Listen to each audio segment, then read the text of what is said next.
오늘은 에베소서 24번째 시간으로 부르심에 합당한 삶 세 번째 오래 참음에 관해서 하나님의 말씀을 같이 나누도록 하겠습니다.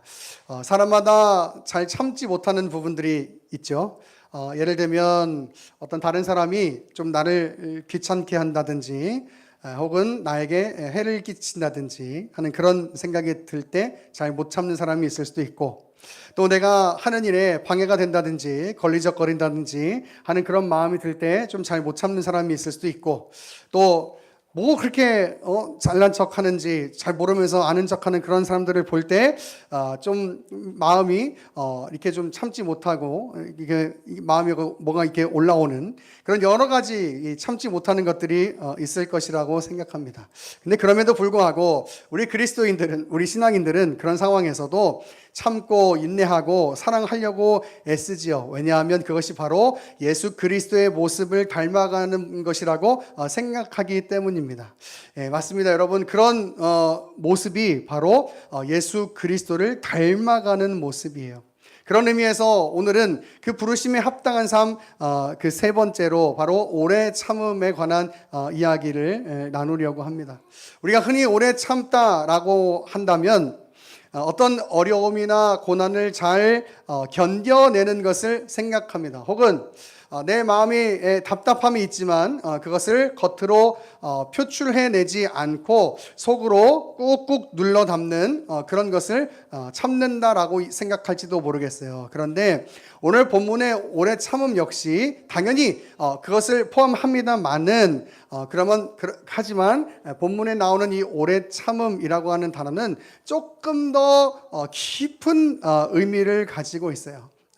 이 오늘 본문에 나오는 이 오래 참음이라고 하는 단어가 가지는 조금 더 깊은 의미는 무엇이냐면은, 이 단어의 기본적인 의미가 이런 거예요. 보복하지 않는 마음이에요. 보복하지 않는 마음. 여러분, 우리가 어떤 때 다른 사람들에게 보복하고 싶은 마음을 가지게 될까요? 내가 다른 사람에 의해서 해를 받았다고 생각될 때 보복하고 싶은 마음이 들게 될 거예요. 아니면 뭔가 나에게 어떤 공격적인 것들이 들어오게 될 때, 예를 들면 네가 나한테 그랬어? 너도 한번 똑같이 당해봐 라는 식의 그런 생각을 하게 될 때 우리는 바로 보복의 마음을 가진다라는 이야기를 하게 될 것입니다. 그런데 성경은요, 우리에게 오래 참아야 한다고 이야기해요. 보복하는 마음을 갖지 말아야 한다라고 이야기합니다. 그리고 오히려 원수를 사랑해야 된다라고 이야기해요.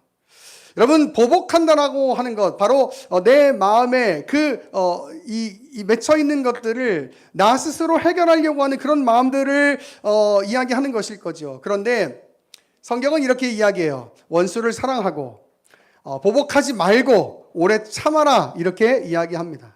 근데 여러분이 생각할 때, 지금 여러분이 생각할 만한 그 원수, 사실 우리는 그 정도로 심각한 관계에 있는 사람은 아마 없을 거예요. 아무도 없을 겁니다. 그런데 성경에는요, 이 원수를 사랑하라고 하는 이 명령이 있어요. 우리가 이 오래 참음에 대해서 생각할 때 먼저 이 원수를 사랑하는 그 개념이 어떤 것인가에 대해서 조금 우리가 먼저 생각해 볼 필요가 있어요. 우리 성경을 한번 찾아보기를 원하는데요. 마태복음 5장 43절로 갑니다. 마태복음 5장 43절.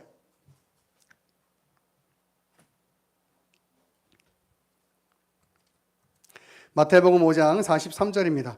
제가 봉독합니다. 또 내 이웃을 사랑하고 내 원수를 미워하라 하였다는 것을 너희가 들었으나 나는 너희에게 이르노니 너희 원수를 사랑하며 너희를 박해하는 자를 위하여 기도하라. 이같이 한즉 하늘에 계신 너희 아버지의 아들이 되리니 이는 하나님이 그 해를 악인과 선인에게 비추시며 비를 의로운 자와 불의한 자에게 내리심이라.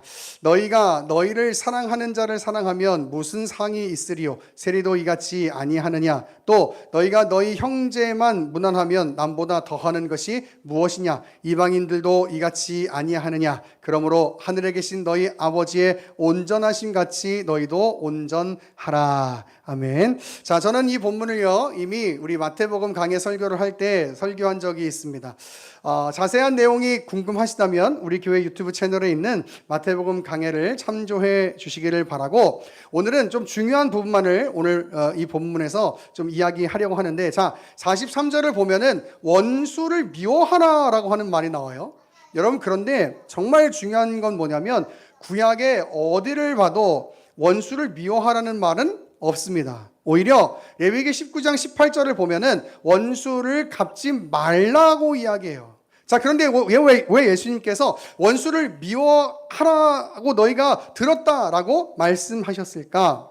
구약에는 하나님께서 원수를 미워하라고 말한 적은 없지만, 그러나 이방 민족들을 진멸하라고 하는 말씀들이 있어요. 또 이방 족속들과는 절대로 결혼도 하지 말라고도 말씀하셨어요. 그래서 당시 사람들이요, 하나님께서 이 가나안 족속들을 진멸하라고 하셨기 때문에 이스라엘의 종교 안으로 들어와 있지 못한 사람들은 모두 진멸의 대상으로 여겼어요.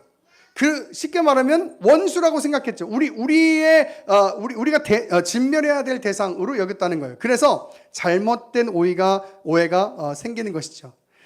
가나안 족속의 진멸 같은 것들은 하나님 나라의 관점에서 이해가 되어야 하는데 그렇지 못했던 거예요. 그리고 이스라엘 사람들은 이웃을 사랑하는 문제에 있어서 이스라엘 민족 안에서만 사랑해야 한다라고 생각했어요. 그래서 이웃 사랑이라고 하는 것은요, 이스라엘 민족 안에서의 사랑으로 이해되고 있었고, 반대로 이방인들은 진멸해야 하는 그 원수와 같은 대상으로 생각을 했던 거예요. 그래서 예수님 당시 사람들 역시 그 개념을 가지고, 그래, 원수는 미워해도 되는구나 라고 생각을 했단 말이에요. 그래서 로마 시대 이 당시에 권력에 아부하고 충성하는 사람들을 미워했던 거예요. 또 세리와 창녀들을 절대적으로 미워하는 것이 율법에 충성하는 것이라고 생각했어요. 그러니까 잘못된 오해가 있었던 거죠. 여러분, 그런데 하나님께서요, 이방 민족들을 진멸하라고 하신 것이 제가 아까도 얘기했지만 구원 계획적 차원에서 우리가 이해되어야 하는데, 하나님은 절대로 사람들을요 진멸하라고 말씀하시지가 않아요. 하나님은 사람들을 사랑하셔서 예수 그리스도를 이 땅에 보내주셨다라고 말씀하고 있어요. 그런 하나님이 어떻게 다른 사람들을 미워하라고 할 수 있겠어요? 어떻게 다른 사람들을 진멸하라고 할 수 있겠어요? 이 부분은 신앙의 그 순수성의 유지 차원에서 이해되어야 하는 것인데, 이 기독교 신앙이 있어서, 유대교 신앙에 있어서 잘못되다 보니까 이 신앙 안에 들어오지 못한 사람들을 미워하는 그것이 마치 하나님의 말씀을 지켜 사는 것처럼 그렇게 여겨지고 살아왔다는 거예요. 여러분, 오늘날도 이 이스라엘 사람들처럼 생각하는 사람들이 있을 수도 있습니다. 기독교 밖에 있는 사람들은 다 악한 사람들이야. 세상과는 절대로 교류하면 안 돼. 내 신앙과 같지 않으면 그 사람은 진리에서 벗어난 사람이야 등등의 여러 가지 생각을 할 수 있게 될 것이에요. 여러분, 그런데 중요한 사실이 하나 있어요. 중요한 사실. 뭐가 중요한 사실이냐면요, 우리가 다른 사람이 어떻다는 생각을 하기 이전에 우리가 이미 나누었던 말씀들을 기억해 보면요, 우리는요 똑같이 우리가 세상 사람들을 보는 그 개념처럼 똑같이 우리도 그 가운데 있었던 존재라고 하나님이 말씀하고 계세요. 자, 에베소서 2장 2절로 한번 가보죠. 에베소서 2장 2절. 에베소서 2장 2절.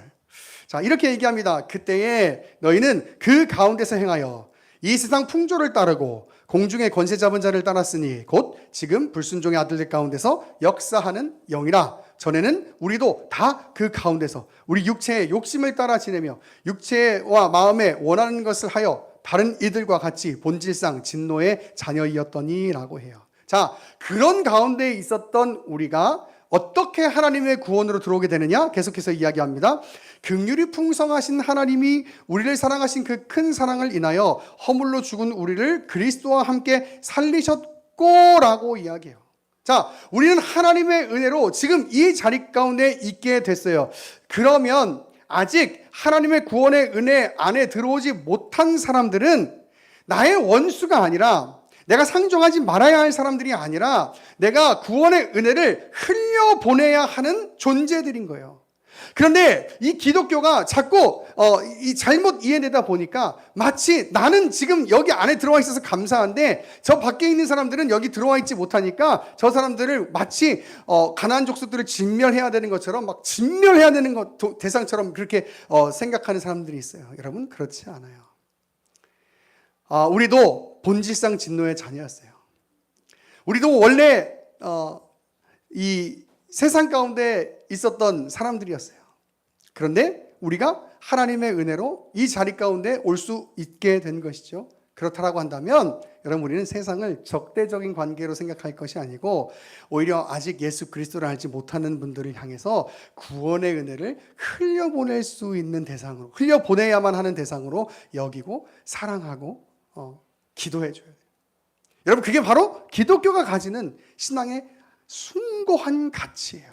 숭고한 가치. 자꾸 나에게 집중하려고 하다 보니까 기독교 신앙이요, 사람을 이기적으로 만들어요. 자꾸 나를 중요하다고, 내가 사랑받는다고 이야기하다 보니까 기독교 신앙을 아주 나만 생각하는 그런 이기적인 사람을 만들어 버려요. 여러분, 그렇지 않아요. 우리 여태까지 예배에서 말씀 나누면서 나누었던 이야기가 뭐예요? 나도 원래는 본질상 진노의 자녀, 본질상 진노받아 마땅한 그런 존재로 있었지만 하나님의 은혜로 우리가 이 자리 가운데 올 수 있었다가 에베소서 그 1장부터 3장의 초반의 내용이잖아요. 그러면 다른 사람들도 그 은혜를 받아야 되는 거죠. 나는 받을 만한 자격이 있어, 이렇게 생각하기 시작하니까 다른 사람들을 적대적인 관계를 여기게 되는 거예요. 여러분, 그렇지 않아요. 우리도 아무런 자격이 없어요. 그런데 하나님께서 우리를 이 자리 가운데 은혜로 불러주셔서 이 자리 가운데 우리를 앉혀주셨어요. 할렐루야. 여러분, 그렇기 때문에 여러분, 세상을 원수로 생각하는 게 아니라, 미워해야 되는 존재로 생각하는 것이 아니라 오히려 우리가 더 사랑하고 더 품고 해가지고 구원의 이 은혜 안에 들어올 수 있도록 만들어야 되는 그런 대상으로 여겨야 되는 거예요. 여러분, 바라기는 우리 교회가 우리의 신앙을 지키겠다고 잘못된 어떤 세상에 대한 잘못된 이해를 가지고 살지 않기를 바라고, 오히려 나를 사랑하신 그 예수 그리스도의 사랑을 흘려보낼 수 있는 귀한 삶을 살아갈 수 있는, 그래서 여러분들을 통해서 예수 그리스도로께로 돌아오는 영혼들이 수없이 많이 늘어나는 귀한 은혜가 여러분의 삶 가운데 있어지기를 간절히 축원합니다.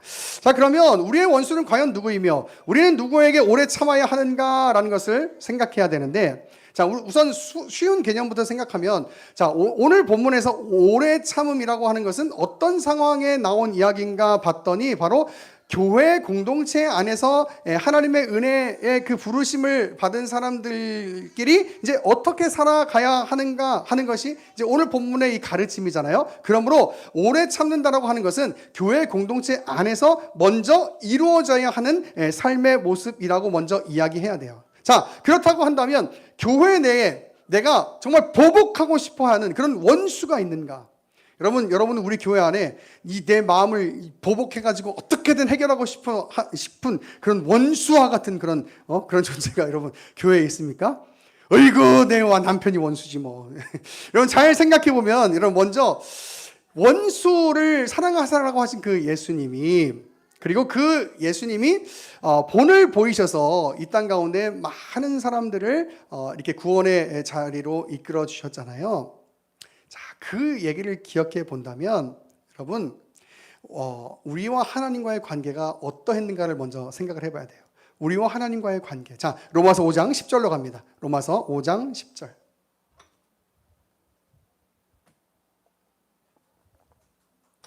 로마서 5장 10절.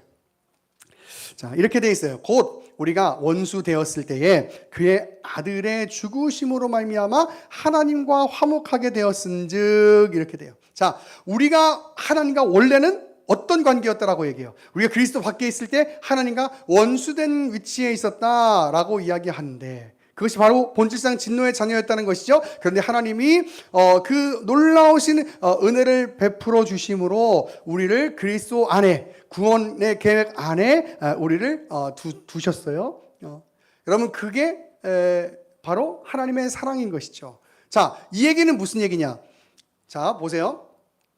우리가 하나님과 적대적인 관계에 있었을 때는 결국 죄의 논리를 따라서 사는 사람이었어요. 그런데 이제 하나님의 은혜로 우리가 이제 이 교회 안에 들어와서 하나님의 말씀을 따라 살려고 합니다. 자, 그런데 하나님의 말씀을 따라 살려고 한다 하더라도 여러분 우리 안에 여전히 죄의 본성이 있어요, 없어요? 있잖아요. 자, 그렇기 때문에 죄인을 사랑하신 그 예수 그리스도의 오래 참으심을 기억하면서 우리도 그 죄의 본성을 아직 가지고 있는 이 교회 공동체 안에 있는 내 주변에 있는 사람들을 사랑하라고 이야기하는 것이 바로 예수 그리스도의 오래 참음을 닮아가는 자들의 모습이다라고 이야기를 하고 있는 거예요. 자, 여러분 교회 안에 들어왔다고 해서 모든 사람들이 다 인격적으로 다 성장하는 게 아니잖아요.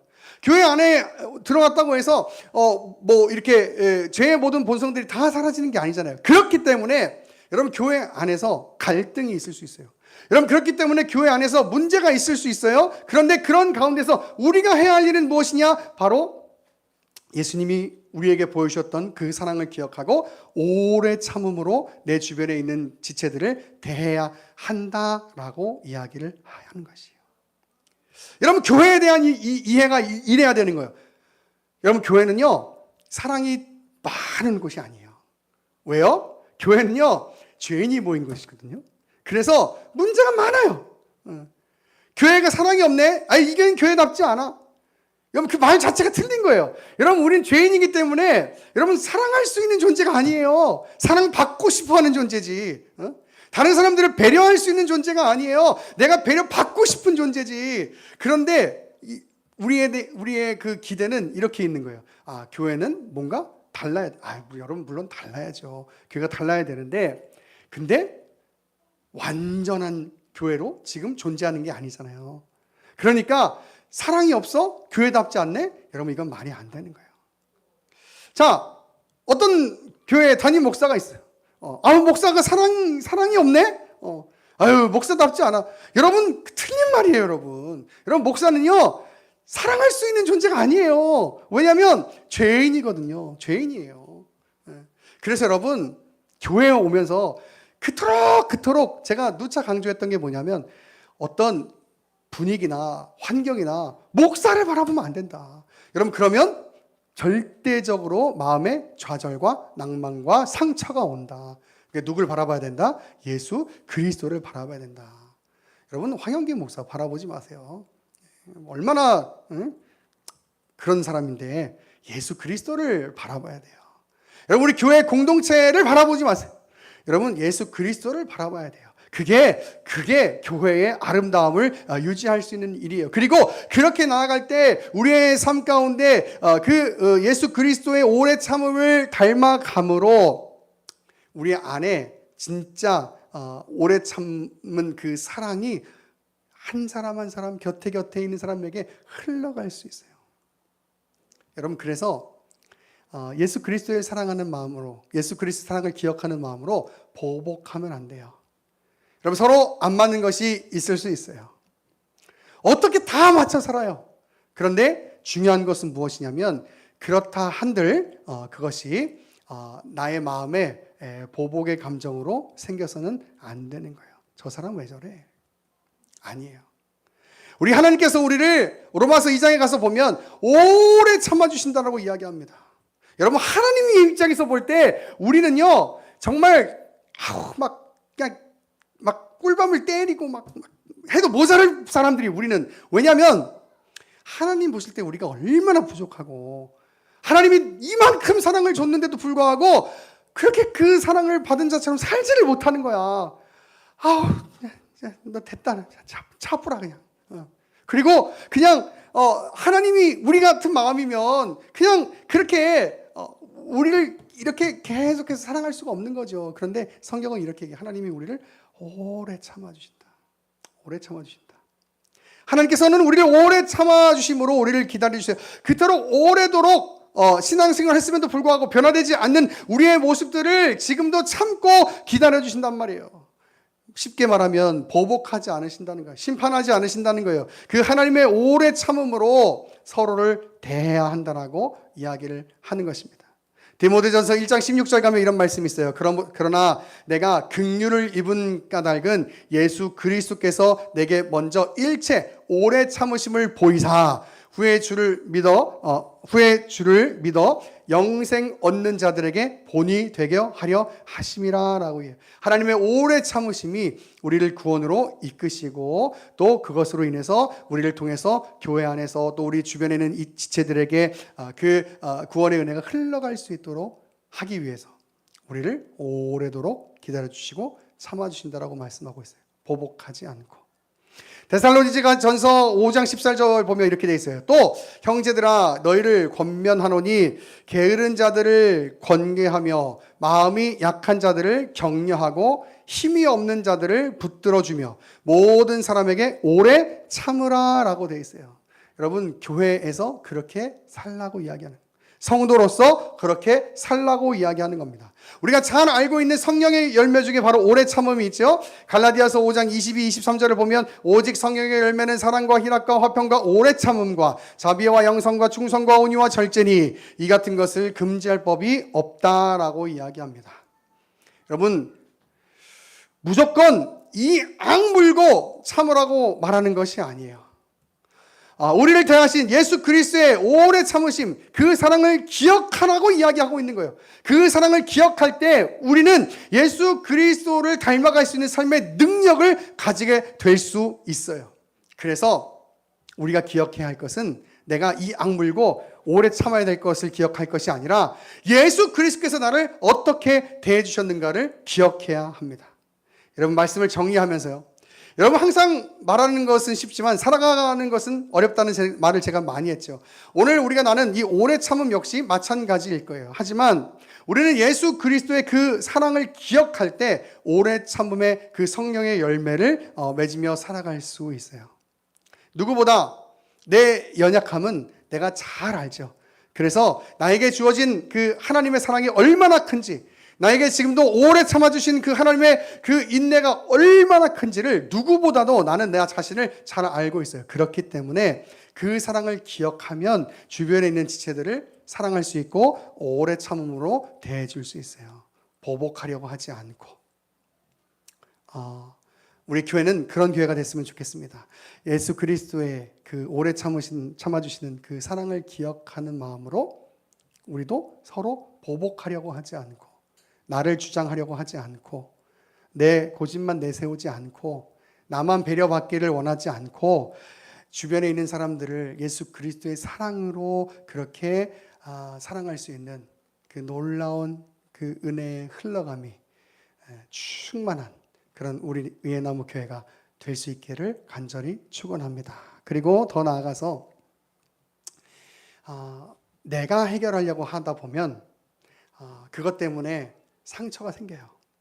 내가 해결하려고 하다 보면 그것 때문에 다툼이 생겨요.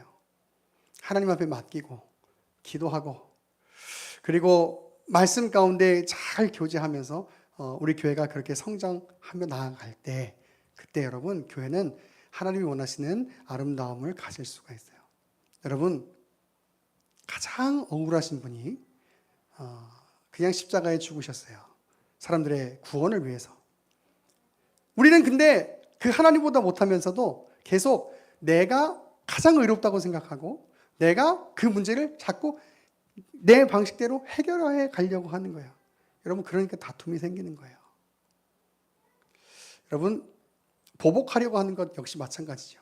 내가 힘이 있어서 내가 해결할 수 있다고 생각하면 그런 마음이 생기죠. 그런데 아무것도 할 수 없는 정말 내가 그렇게 할 수 있는 존재론적으로도 그렇게 할 수 없는 존재라는 걸 알 때 우리는 하나님 앞에서 기도할 수밖에 없어요. 눈물을 흘릴 수밖에 없어요.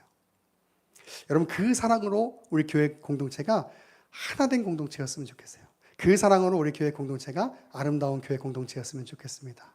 바라기는 각자 오래 참아주시는 예수 그리스도의 사랑을 기억함으로 누가 봐도 아름다운 교회의 모습을 가질 수 있는 그런 우리 의회나무 교회로 계속해서 자라갈 수 있게 되기를 오늘 말씀을 통하여 간절히 축원합니다.